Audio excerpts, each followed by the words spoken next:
जादुई बादाम। उत्तर भारत के पहाड़ी इलाके में सुमेरपुर नाम का एक गांव था, जहां पिंकी और नैना अपनी माँ के साथ रहती थीं। उनके पिता का कुछ दिनों पहले ही स्वर्गवास हुआ था। पिंकी और नैना के पिता बादाम की खेती किया करते थे। बेटियों, तुम्हारे पिताजी तो अब हमारे बीच नहीं हैं। तुम दोनों में से ही किसी को बादाम बेचने बाजार जाना होगा। माँ, मैं बाजार जाकर बादाम बेचूंगी। नैना के अंदर बिल्कुल दिमाग नहीं है, इसे तो हिसाब जोड़ना भी नहीं आता। ओहो, बड़ी आई हिसाब जोड़ने वाली। माँ, बादाम बेचने मैं जाऊंगी। पिंकी का ध्यान सिर्फ लड़कों पर रहता है।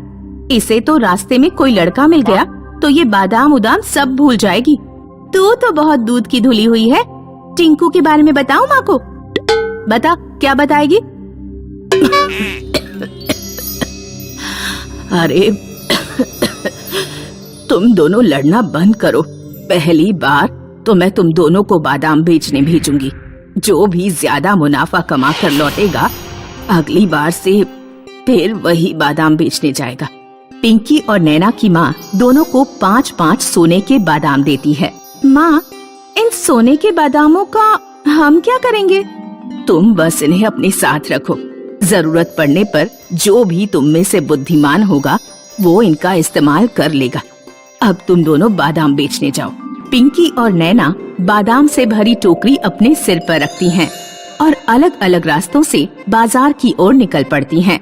पिंकी जिस रास्ते से जा रही थी, उस रास्ते पर ठगों की एक टोली रहती थी। टोली में एक औरत और 2 आदमी हैं। देखो, एक भोली भाली लड़की आ रही है। फटाफट अपनी अपनी जगह पर पहुंच जाओ। बहुत दिनों बाद कोई शिकार इस रास्ते से गुजर रहा है। पिंकी रास्ते पर जा रही है। एक आदमी उसे रोकता है। अरे सुनो बेटी, क्या बेचने जा रही हो? बादाम बेचने जा रही हूँ। मुझे बादाम खरीदने हैं, जरा दिखाना तो। पिंकी उस आदमी को टोकरी खोलकर बादाम दिखाती है। अरे ये बादाम नहीं, ये तो पत्थर है। तुम्हारा दिमाग खराब है क्या? ये बादाम है। पिंकी जब थोड़ा आगे बढ़ती है तो दूसरा ठग उसे रोककर पूछता है। सुनो लड़की, क्या बेच रही हो? बादाम बेच रही हूँ। दिखाना तो जरा। मैं बादाम खरीदने ही बाजार जा रहा था। पिंकी टोकरी खोलकर बादाम दिखाती है। लड़की, मुझे पागल समझा है क्या? ये तो पत्थर है। ये तुम कहाँ से ला रही हो? मेरी माँ ने मुझे दिए थे। लगता है तुम्हारी माँ ने तुम्हें बुद्धू बना दिया। नहीं, मेरी माँ ऐसा नहीं कर सकती। पिंकी जब थोड़ा और आगे जाती है तो उसे तीसरी ठग मिलती है। वह भी पिंकी के बादामों को पत्थर बताती है। तुमने बताया तुम्हारी एक और बहन भी है। मुझे लगता है तुम्हारी माँ ने चालाकी से तुम्हारी टोकरी में पत्थर रख दिए हैं। आखिरकार पिंकी ठगों के जाल में फंस ही जाती है। पिंकी सोने के बादाम निकालकर ठग को दिखाती है। तो क्या ये भी पत्थर हैं? मेरी माँ ने कहा था ये 5 बादाम सोने के हैं। लड़की, ये भी पत्थर ही है। तुम्हारी माँ और बहन ने तुम्हें बेवकूफ बना दिया। पिंकी गुस्से से सोने के बादामों सहित सारे बादाम फेंककर घर की ओर लौट पड़ती है। उधर नैना जिस रास्ते से बाजार जा रही थी, उस रास्ते में एक आदमी और औरत रहते थे, जो इमोशनल ड्रामा करके लोगों से पैसे ऐंठते थे। वो देख, एक लड़की आ रही है। चल जल्दी से शुरू हो जा। अरे मैं लुट गई, बर्बाद हो गई। हमारा सारा धंधा चौपट हो गया। मेरे पति बहुत बीमार हैं, कोई तो हमारी कुछ मदद कर दो।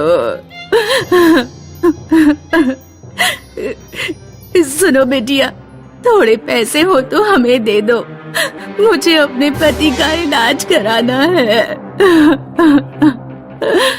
नैना समझ गई कि वो औरत और आदमी नौटंकी कर रहे हैं। देखो, अभी मेरे पास कोई पैसे नहीं है।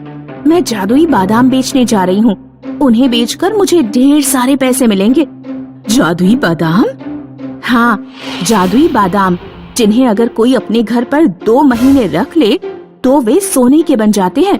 देखो, मेरे पास कुछ सोने के बादाम हैं। नैना अपनी माँ द्वारा दिए गए 5 सोने के बादाम दिखाती है।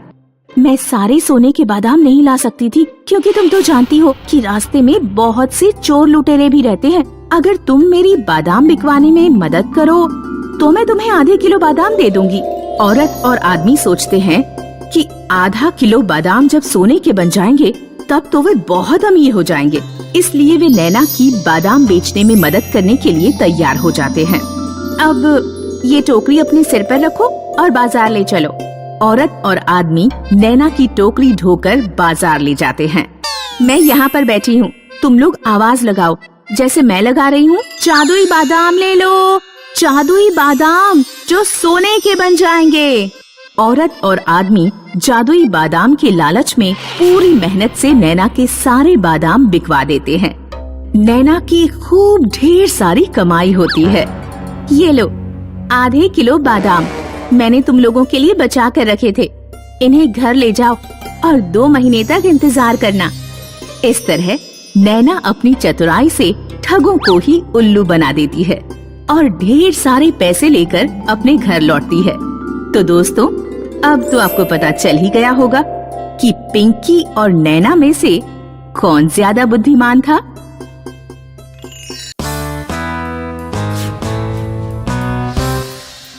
किशनगंज गांव में एक चावल व्यापारी रहता था। उसके पास एक गधा था।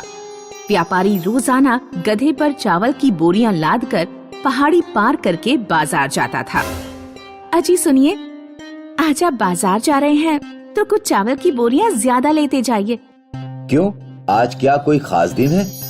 आज नहीं, लेकिन कुछ ही दिनों में दुर्गाष्टमी आने वाली है। सभी घरों में खीर बनेगी। खीर के कारण चावल की डिमांड ज्यादा होगी। बात तो तुमने ठीक कही, लेकिन हमारा गधा मुसीबत है।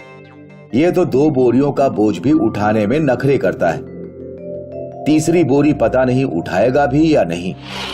व्यापारी का गधा बहुत चालाक और कामचोर था। जब व्यापारी उस पर बोरियां डालकर उसे अपने साथ ले जाता तो गधा बीच रास्ते में किसी भी जगह पर बैठ जाता और उठता ही नहीं। अरे उठ जा भाई, उठ जा। क्या हो गया, क्यों बैठ गया? व्यापारी गधे को चने खिलाता, पानी पिलाता, तब जाकर कहीं गधा खड़ा होता। गधे ने जब उस दिन सुना कि मालिक उस पर 3 बोरियां लादने वाला है तो वह काम चोरी करने के तरीके सोचने लगा।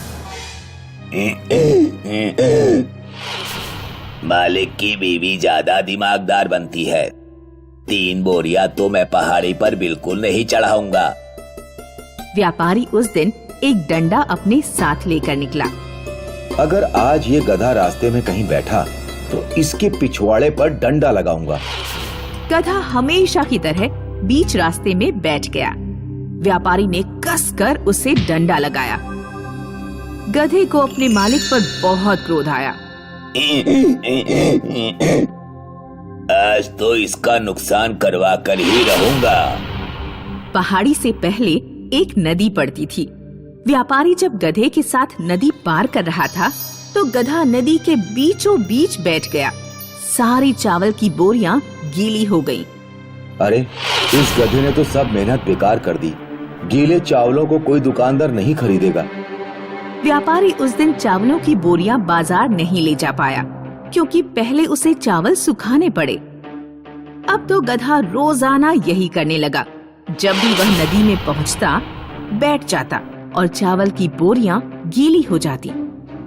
व्यापारी अपने गधे से बहुत दुखी था। एक दिन रास्ते में व्यापारी को एक साधु मिले। आज इस व्यापारी की परीक्षा लेता हूँ। बेटा, बहुत भूख लगी है, क्या कुछ खाने को दोगे?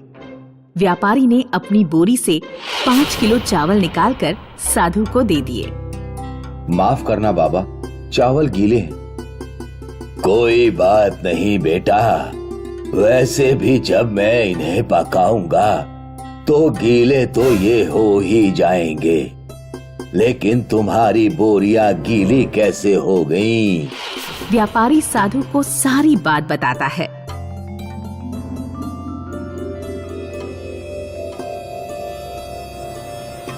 अच्छा, तो ये समस्या है। साधु व्यापारी को 3 जादुई गधे देता है। इन तीनों गधों की कुछ ना कुछ विशेषता है। एक गधा कितना भी बोझ लेकर तेजी से चल सकता है, दूसरा गधा बहुत दूर का देख सकता है और तीसरा गधा इंसानों की भाषा बोल सकता है। व्यापारी 3 जादुई गधों को पाकर बहुत खुश हुआ। व्यापारी ने अपने पुराने गधों को अस्तबल में छोड़ दिया और तीनों नए गधों के साथ माल ले जाना शुरू किया। व्यापारी बोलने वाले गधे पर खुद बैठ जाता और बाकी दोनों गधों पर बोरियां लाद देता। इस तरह उसका व्यापार तेजी से दोबारा चल निकला।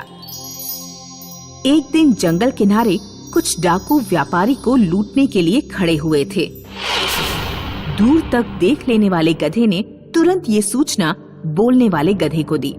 बोलने वाले गधे ने अपने मालिक को सारी बात बता दी। मालिक, आज बाजार जाना ठीक नहीं, लुटेरे घात लगाए बैठे हैं। शाम को व्यापारी को खबर मिली कि गन्ना व्यापारी को लूट लिया गया है। अगर ये 3 जादुई गधे ना होते तो भगवान ना जाने क्या होता। उधर पुराने गधों को बहुत क्रोध आ रहा था। ये तीनों मालिक के प्यारे बने बैठे हैं, मैं इन्हें जिंदा नहीं छोड़ूंगा।